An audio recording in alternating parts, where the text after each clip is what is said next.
pourquoi est-ce que c'était le moment idéal pour la formation de l'Église. Et puis nous allons terminer avec un parallèle dans nos vies personnelles.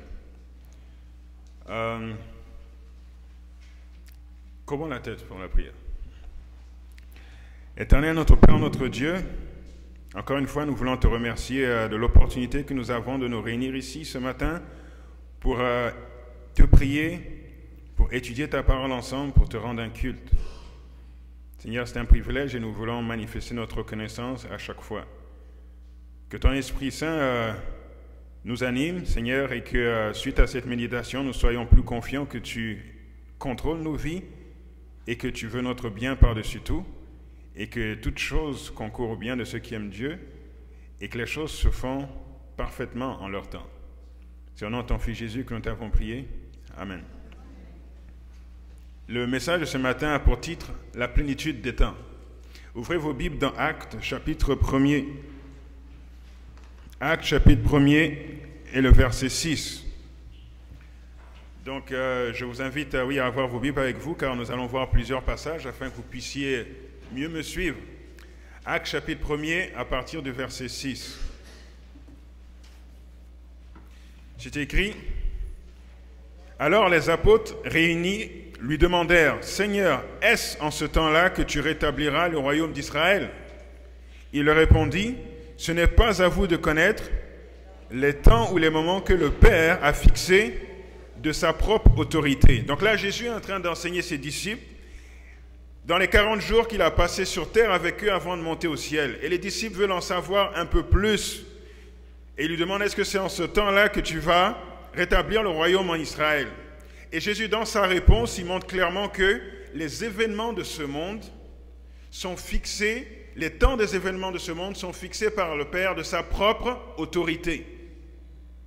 Donc c'est Dieu qui sait pourquoi est-ce que c'est tel moment qui est la meilleure période pour que telle chose arrive et que nous ne sommes pas toujours au courant de pourquoi est-ce que c'est mieux. Ça vient de l'autorité du Père. Ayons ça à l'esprit, maintenant voyons nos textes de méditation qui est dans Galates chapitre 4, les versets 4 et 5. Galates chapitre 4 et les versets 4 et 5, nous allons voir le parfait timing que Dieu avait pour la venue de Jésus sur cette terre. Galates chapitre 4, versets 4 et 5. C'est écrit, mais lorsque les temps ont été accomplis, donc les temps, encore l'expression revient ici, lorsque les temps ont été accomplis, Dieu a envoyé son Fils, né d'une femme, né sous la loi, afin qu'il rachetât ceux qui étaient sous la loi, afin que nous reçussions l'adoption. Quand les temps étaient accomplis, Dieu le Père a décidé sa propre autorité que c'était le temps que Jésus vienne sur terre. Mais la promesse de la venue de Messie se trouve dans la Bible depuis Genèse 3, verset 15, lorsqu'il s'est dit « Je mettrai inimitié entre toi et la femme, entre ta postérité et sa postérité, celle-ci t'écrasera la tête et tu lui blesseras le talon. » La postérité de la femme qui devait écraser la tête du serpent, c'était Jésus-Christ. Donc depuis Genèse 3, verset 15, on annonce la venue du Messie. Adam et Ève, en ayant leurs enfants, lorsqu'ils ont eu le premier fils, Caïn, ils se sont dit, c'est certainement lui qui est le Messie à venir. Donc ils l'ont appelé Caïn, qui signifie quelque chose de ferme, quelque chose qui a de l'assurance, parce qu'ils disaient, c'est lui qui est le Messie. Mais le temps est passé, et puis ils se sont bien rendus compte que Caïn n'était pas le Messie. Ils ont eu un deuxième fils qu'ils ont appelé Abel, qui signifie vanité, vapeur, parce qu'ils se sont dit, on a espéré en vain que Caïn soit le Messie. Ensuite, le temps s'est écoulé, les prophètes ont annoncé que le Messie allait venir. Les patriarches l'ont annoncé, jusqu'à ce qu'à un moment où la voix des prophètes se sont tues, parce qu'entre le moment où Jésus est venu et le moment où le dernier prophète s'est manifesté, il y a eu 400 ans de silence. Alors les gens se demandaient, comme c'est dit dans Ézéchiel 12, verset 22, « Les jours passent et toute la prophétie demeure sans effet. On annonce le Messie à venir et il ne vient pas. » Mais les desseins de Dieu, mes frères et sœurs, ne connaissent ni hâte, ni retard. Le temps de Dieu est toujours parfait. Aujourd'hui, l'heure que vous pouvez avoir sur vos cellulaires, en général, l'heure que l'on veut régler sur une horloge à la maison, on se base sur quoi? Sur l'heure qu'on entend à la radio, sur l'heure qu'on voit sur Internet ou sur l'heure que notre cellulaire capte avec les ondes de la compagnie avec laquelle on a fait affaire. Mais toutes ces horloges sont basées sur ce qu'on appelle des horloges atomiques. Il y a environ 300 horloges atomiques dans le monde qui sont des horloges de référence. Et on prend le temps que donnent ces 300 horloges atomiques, on fait la moyenne de tout ce temps-là et puis on arrive à donner l'heure exacte. Mais ce qui montre que Dieu est extraordinaire, c'est que ces mêmes horloges atomiques, elles sont réglées sur une autre horloge. C'est l'horloge du mouvement de la Lune. Parce que le mouvement de la Lune est parfaitement exact. Donc les astres que Dieu a passés montrent que Dieu est précis et que ses desseins ne connaissent ni hâte ni retard.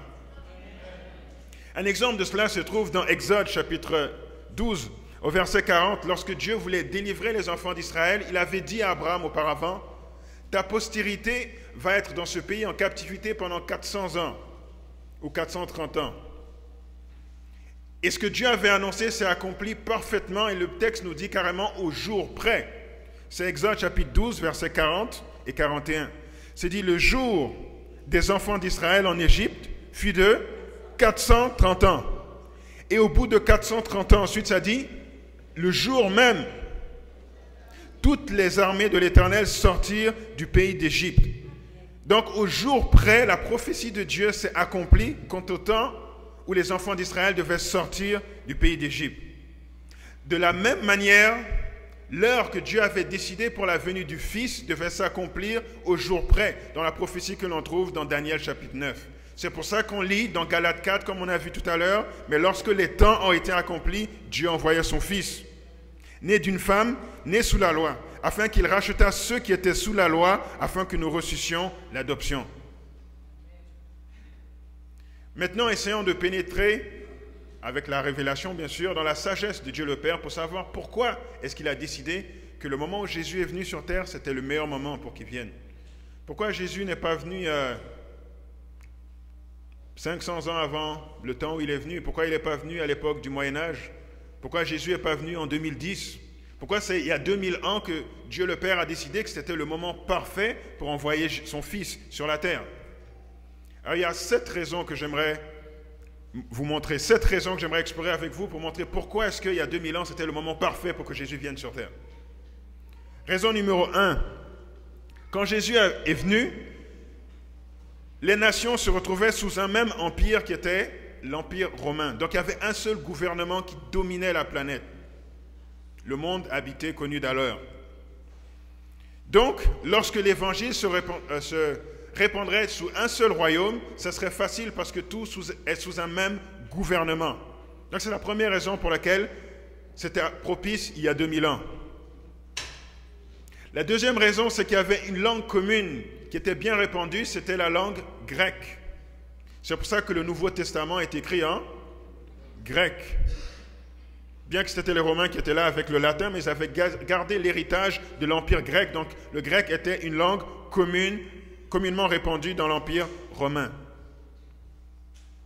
La raison numéro 3, c'est qu'à cette époque, de tous les pays qui étaient sous le ciel, les Juifs se rassemblaient à Jérusalem pour au moins 3 fois par an pour les 3 principales fêtes, mais parfois pour d'autres fêtes aussi. Et lorsqu'ils venaient et qu'ils entendaient le message, ils pouvaient repartir dans leur nation. Donc Dieu était en train d'anticiper ce qui allait se passer le jour de la Pentecôte, où avec les 12 apôtres, puis les autres personnes qui étaient avec eux dans la chambre haute, l'Esprit Saint allait se répandre. En une journée, tous les Juifs réunis à Jérusalem allaient entendre le message et retourner des nations d'où ils viennent, et l'évangile allait se répandre comme ça. Donc ça, c'est la raison numéro 3 pour laquelle Dieu a permis que ce soit sur cette époque. Raison numéro 4. À l'époque, il y avait beaucoup de religions païennes. Mais les religions païennes commençaient à perdre leur ascendant. Les gens commençaient à être fatigués des fables. Et les gens recherchaient une religion qui allait vraiment satisfaire les besoins profonds de l'âme. Est-ce qu'il y a une espérance au-delà de la tombe? Est-ce qu'après la mort, c'est fini? Donc le monde était mûr pour qu'une autre version, une autre révélation arrive et que les gens soient attentifs à l'évangile. Raison numéro 5. La foi des Juifs eux-mêmes s'était affaiblie. Beaucoup de Juifs avaient perdu de vue le message qui leur avait été donné à la base. Ceux qui étaient docteurs de la loi, censés être des experts, eux-mêmes avaient mal prévu la venue du Messie. Vous vous rappelez, dans Matthieu chapitre 2, versets 1 et 2, c'est écrit « Jésus est né à Bethléem, en Judée, au temps du roi Hérode. » Et on dit « Voici des mages d'Orient arrivèrent à Jérusalem, et ils dirent « Où est le roi des Juifs qui vient de naître? Car nous avons vu son étoile en Orient, et nous sommes venus pour l'adorer. » Donc c'est des mages d'Orient qui viennent dire aux Juifs « Votre Messie vient de naître. » Ce n'est pas normal. C'était les Juifs qui devaient se rendre compte de cela en premier, pas des mages d'Orient. Donc eux-mêmes avaient perdu de vue le message que Dieu leur avait donné. Il fallait que des sages païens viennent leur rappeler « Hey, votre Messie vient de naître. » Donc à cause de cela, Dieu s'est dit « Il est temps que j'envoie mon Fils, parce que même mon peuple a perdu le message. »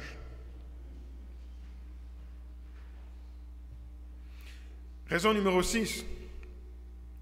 Depuis des années, la Bible hébraïque, donc juste l'Ancien Testament, avait été traduit en grec, que vous vous rappelez dans la raison numéro 2, était la langue universelle. Donc lorsque l'évangile allait être répandu, ceux qui comprennent le grec allaient pouvoir écouter les paroles de l'évangile, allaient pouvoir lire l'Ancien Testament en grec et faire le lien entre les deux. Donc la parole était accessible pour le commun des mortels à l'époque, parce que c'était dans une langue répandue, le grec. Et finalement, raison numéro 7, qui est la plus puissante selon moi, c'est que Dieu, avant que Jésus vienne, il avait parlé au monde de plusieurs manières. Il avait parlé par la nature, il avait parlé par des figures et des symboles, il avait parlé par des patriarches et des prophètes. Mais maintenant, l'humanité avait besoin que Dieu lui-même vienne lui parler dans un langage humain. Ils avaient besoin de voir ce Dieu invisible. Ils avaient besoin qu'ils aient une révélation plus directe, que les hommes soient parfaitement exposés à c'est quoi la nature de Dieu. Rappelez dans Jean chapitre 14, verset 8, un des disciples, Philippe, il dit au Seigneur, montre-nous le Père et cela nous suffit.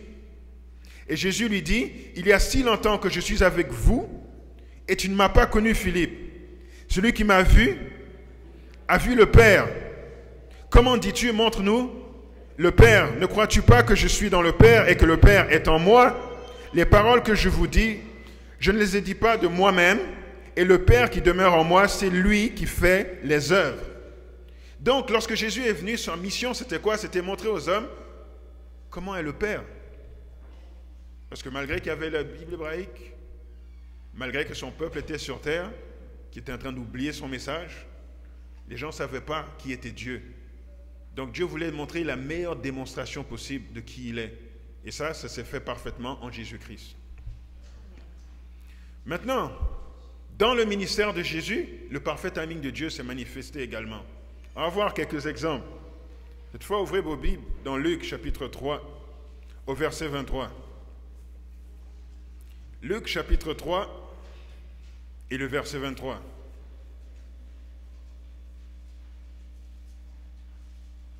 Luc chapitre 3 et le verset 23.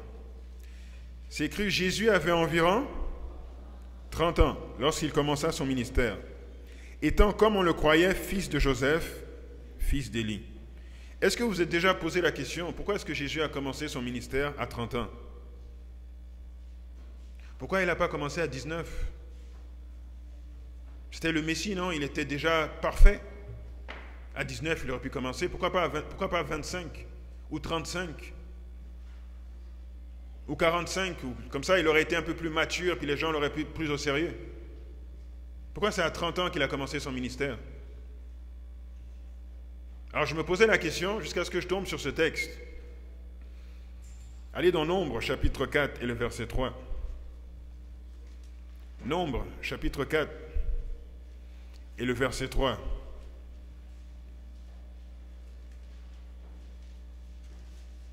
Nombre chapitre 4 et le verset 3, c'est écrit, depuis l'âge de 30 ans et au-dessus, jusqu'à l'âge de 50 ans, tous ceux qui sont propres à faire quoi? À exercer quelques fonctions dans la tente d'assignation, ou autrement dit dans le sanctuaire. Donc ceux qui devaient officier dans le sanctuaire, donc être des prêtres, ils devaient avoir minimum 30 ans. Or tous les prêtres qui officient là, les prêtres ou alors le souverain sacrificateur, il représente qui? Jésus-Christ. Donc le souverain sacrificateur par excellence, le prêtre par excellence, c'est Jésus-Christ. Donc lorsqu'il a commencé son ministère à 30 ans, tout ce qu'il faisait, c'est respecter la loi que lui-même avait donnée à Moïse avant. Donc il est en train de dire, je respecte parfaitement la loi, même dans le temps où je commence mon ministère, parce que je suis le souverain sacrificateur par excellence. Il a commencé à 30 ans. Ce n'est pas un hasard. Prophétie de Daniel chapitre 9. Autre chose intéressante dans le ministère de Jésus, on voit le parfait timing, que Dieu maîtrise le temps. Allez cette fois dans Luc chapitre 1er, verset 26. Luc chapitre 1er et le verset 26. C'est écrit, au 6e mois, l'ange Gabriel fut envoyé par Dieu dans une ville de Galilée appelée Nazareth, auprès d'une vierge fiancée à un homme de la maison de David nommé Joseph. Le nom de la vierge était Marie. Donc là, c'est Gabriel qui va aller pour annoncer à Marie qu'elle va être enceinte de Jésus. Mais le verset 26 commence en disant au 6e mois. 6e mois par rapport à quoi? Qu'est-ce qui s'est passé 6 mois avant? Toujours dans le même chapitre, allez au verset 36. C'est écrit, voici Élisabeth, ta parente a conçu elle aussi un fils en sa vieillesse. Et celle qui était appelée stérile est dans son 6e mois. Donc 6e mois par rapport à quoi? Par rapport à la grossesse d'Élisabeth, sa parente, qui va être la mère de Jean-Baptiste. Ok? Car rien n'est impossible à Dieu. Marie dit, je suis la servante du Seigneur, qu'il me soit fait selon ta parole. Et l'ange la quitta. Dans ce même temps, Marie se leva et s'en alla en hâte vers les montagnes dans une ville de Juda. Donc, l'ange vient puis dit à Marie, tu vas être enceinte. Au même moment, elle rencontre sa parente Élisabeth qui est enceinte de 6 mois de Jean-Baptiste. Ça veut dire que Jean-Baptiste était plus vieux de Jésus de 6 mois. On a vu que Jésus a commencé son ministère à quel âge? À 30 ans. Les experts ont fait une analyse pour voir combien de temps a duré le ministère de Jean-Baptiste. Puis ils se sont rendus compte que c'était un ministère très court, qui a duré 6 mois.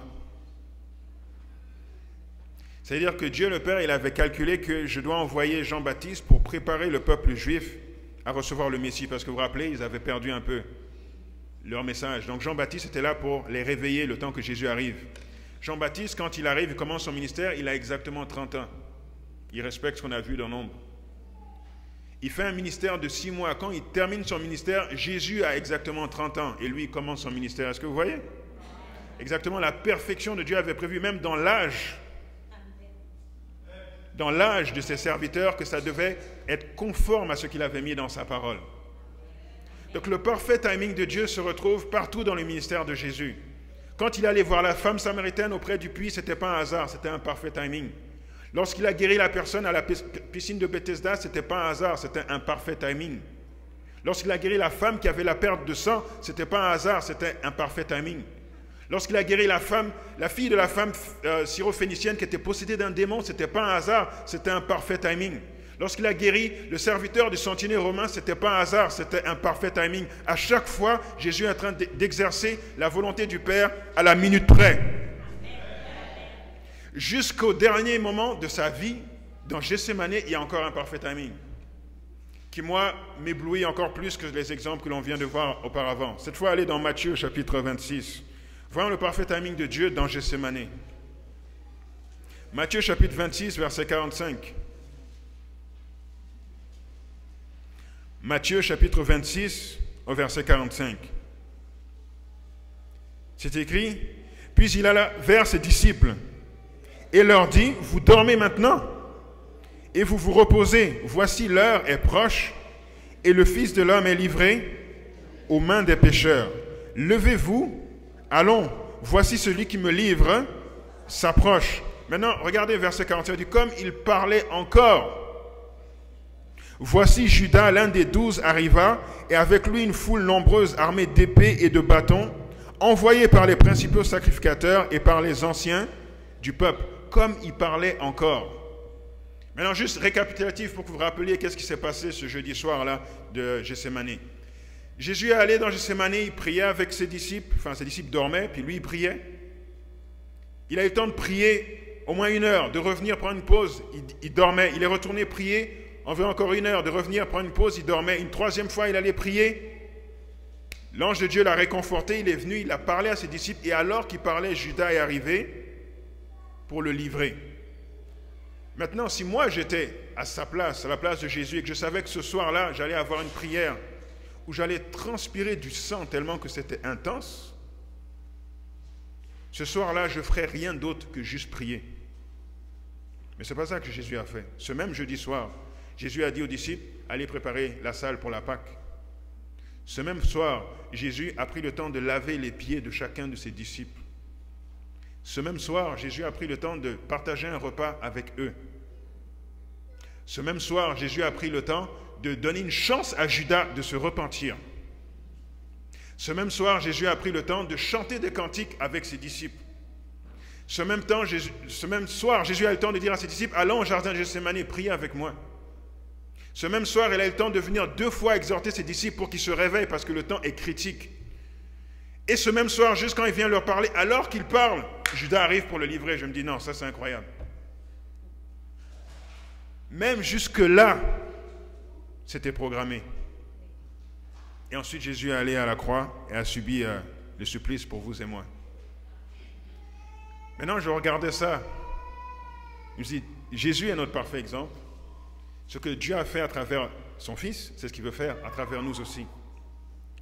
Et j'essaie de regarder ma vie et je me demande, ça a été quand la plénitude des temps pour moi?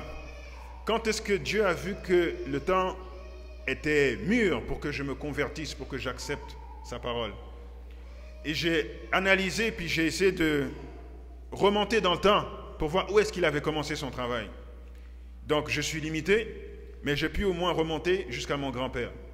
Je peux voir ce que Dieu a fait à partir de mon grand-père, qui a eu un impact jusqu'à moi pour que j'accepte l'Évangile. Maintenant, voici une version très courte de mon témoignage. Je viens de Guinée, en Afrique de l'Ouest. Je suis d'une région à l'intérieur qui ne donne pas sur la mer. Et mon grand-père était un riche paysan qui pratiquait beaucoup de magie, comme rendre sa maison inviolable pour les voleurs, comme marcher sous la pluie sans être mouillé. Toutes sortes d'artifices que j'ai entendus, guérir des gens miraculeusement de morsures de serpents, etc. Mais à un moment donné, je ne sais pas qu'est-ce qui s'est passé exactement, mais il a décidé que ce n'était pas bien de pratiquer la magie. Donc il a décidé d'arrêter de pratiquer la magie. Et il a eu des actions beaucoup plus nobles. C'est devenu beaucoup plus... c'est un homme reconnu comme étant généreux et bon. À l'époque, les colons français se trouvaient sur le territoire. Vu que c'était un riche paysan, il n'était pas embêté par les colons parce qu'il leur donnait ce qu'ils voulaient, du bétail. Mais d'autres personnes n'avaient pas ce privilège. Ils devaient payer l'impôt aux colons blancs. Et si jamais tu ne pouvais pas payer l'impôt, eh ben, tu te faisais battre en public devant tout le monde. Donc lui, ce qu'il faisait souvent, c'était donner une partie de son bétail pour aider d'autres gens qui ne pouvaient pas payer leur impôt, ce qui était une bonne action. D'autres personnes n'ont pas eu cette chance, comme du côté de mon grand-père, de ma mère cette fois-ci. Si jamais tu ne pouvais pas payer l'impôt aux colons blancs, soit on te battait en public, soit tu devais donner une monnaie d'échange qui était un peu ta personne. Donc du côté de ma mère, mon grand-père, lui, s'est donné, il est rentré dans l'armée, puis il est parti à la Deuxième Guerre mondiale. Comme ça, ils ont laissé sa famille tranquille pour la question d'impôt. Mais du côté de mon père, il n'y a pas de problème parce qu'il était riche en termes de bétail. C'est quelqu'un qui avait aussi des ennemis, mais qui les traitait bien. Alors qu'il les traitait bien, je me dis, tiens, ça ressemble à ce que Jésus a dit dans Matthieu 5, 44. Mais moi, je vous dis, aimez vos ennemis, bénissez ceux qui vous maudissent, faites du bien à ceux qui vous haïssent, et priez pour ceux qui vous maltraitent et qui vous persécutent. Il aidait les gens pour ne pas qu'ils aient à se vendre et qu'ils puissent rester et qu'ils ne soient pas complètement esclaves du colon. Il répondait dans son esprit aux appels du Saint-Esprit. Je me dis, tiens, ça ressemble à ce que la Bible dit dans Romains chapitre 2, verset 14. Quand les païens qui n'ont point la loi font naturellement ce que prescrit la loi, ils sont eux qui n'ont point la loi, une loi pour eux-mêmes. Ils montrent que l'œuvre de la loi est écrite dans leur cœur, leur conscience en rendant témoignage et leurs pensées s'accusant et se défendant tour à tour. Alors que j'entendais les descriptions de ce personnage que j'ai vu trop jeune, donc je ne me rappelle plus, je dis, tiens, mon grand-père répondait aux appels du Saint-Esprit sans le savoir. Il a abandonné la magie, il traitait bien ses ennemis, il allait au secours de ceux qui n'avaient pas les ressources et qui étaient opprimés par le colon. Maintenant, à un moment donné, quelqu'un qui avait fait la Deuxième Guerre mondiale est revenu et puis lui a dit, tu devrais envoyer quelqu'un à l'école. La plupart des gens à l'époque ne voyaient pas l'importance d'envoyer les gens à l'école. Ceux qui étaient riches et ceux qui avaient des grandes terres comme lui et qui avaient plein d'enfants, qui étaient la main-d'œuvre. Mais lui, il a eu la clairvoyance de se dire, tiens, lui, il est allé à la guerre, il a vu des choses que moi, je n'ai pas vues. C'est peut-être qu'il a raison. Donc, dans tout le coin où il n'y avait personne qui allait à l'école, il a dit, oui, moi, je vais envoyer un de mes enfants à l'école. Puis il a regardé et dit, lui, là, le plus jeune, on l'envoie à l'école. C'était mon père. Il l'a envoyé à l'école. Mon père, qui a été, disons, béni du Seigneur, qui a été brillant à l'école, il a fait ses études, puis là, il a une bourse pour aller faire un doctorat en pharmacie en Suisse. Il est parti en Suisse, il a fait un doctorat en pharmacie. Je l'ai rejoint, j'avais 14 mois. Là-bas, il s'est fait des amis de confiance avec qui nous avons contact jusqu'aujourd'hui. Il est retourné en Afrique, ensuite je suis rentré avec lui. J'ai grandi en Afrique et à 16 ans, il m'a renvoyé en Europe. Il dit, va faire des études en France sur le bord de la frontière française qui est juste à côté de la Suisse, de manière à ce que tu puisses être en contact avec mes amis que j'ai rencontrés lorsque je faisais mon doctorat. Comme ça, ils vont veiller sur toi. Vu que tu as juste 16 ans, je vais mettre des tuteurs. Tu es encore mineur. Donc, je suis resté sous leur responsabilité. Ils faisaient des voyages va-et-vient.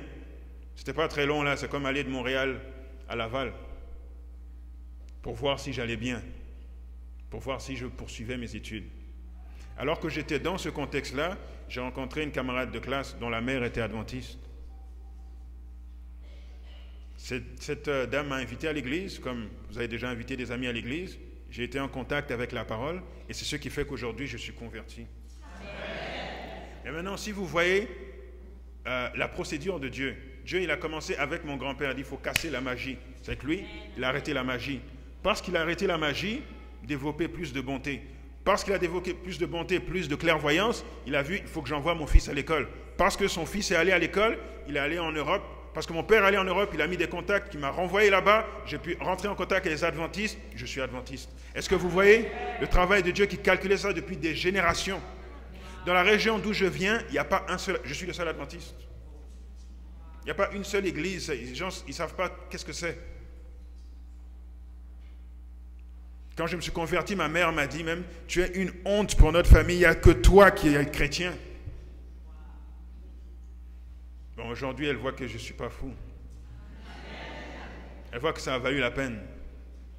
Et c'est pour vous dire que Dieu a un temps parfait pour Jésus-Christ, mais il a un temps parfait pour nos vies à nous aussi.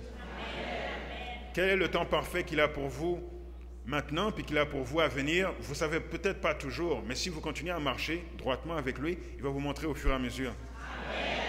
Dieu ne se trompe jamais, ses desseins ne connaissent ni hâte ni retard. Donc nous allons clôturer ce message d'aujourd'hui en priant, en ayant une prière de clôture. J'invite à vous mettre debout et je vais terminer par une clôture avant que l'on chante le chant final.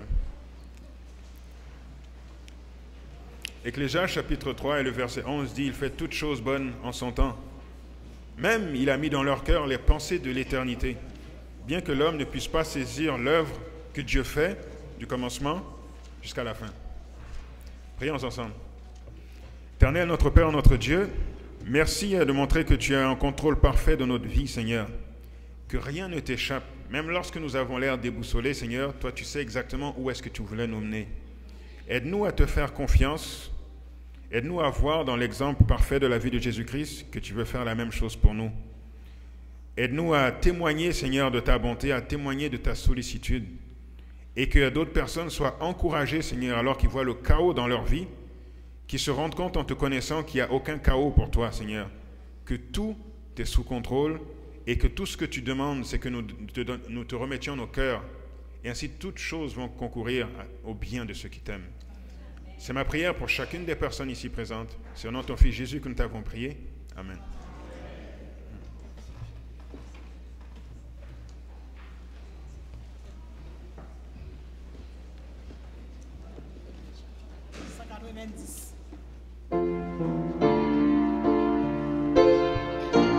Nous allons chanter le dernier chant, numéro 190, pour terminer.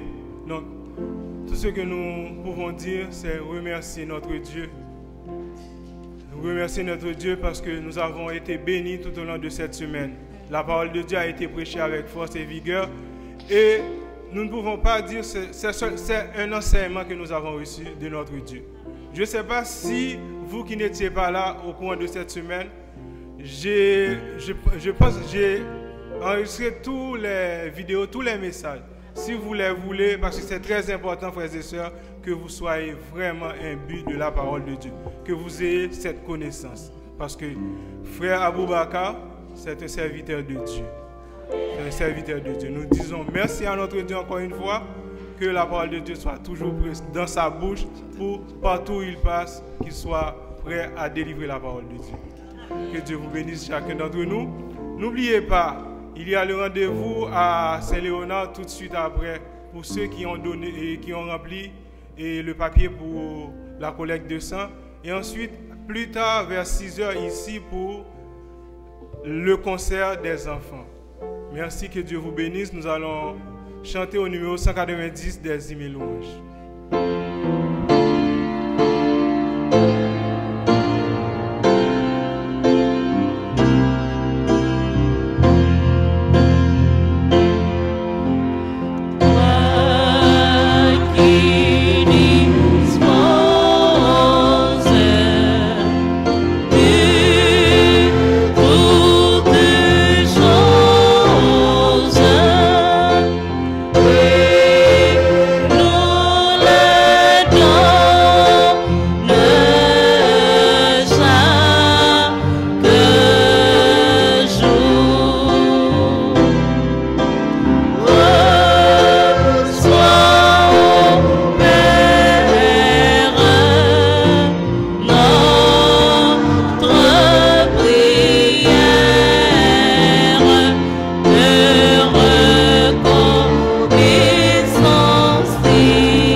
Notre Père, notre Dieu, renvoie-nous avec ta paix et ta bénédiction et permets que nous continuions d'être proches de toi dans les prochaines heures de sabbat. Et aide-nous à nous souvenir, Seigneur, que tu es notre Créateur et notre Rédempteur, à te faire confiance dans toutes les circonstances de notre vie. C'est au nom de ton Fils Jésus que nous t'avons prié. Amen.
Cinq 96.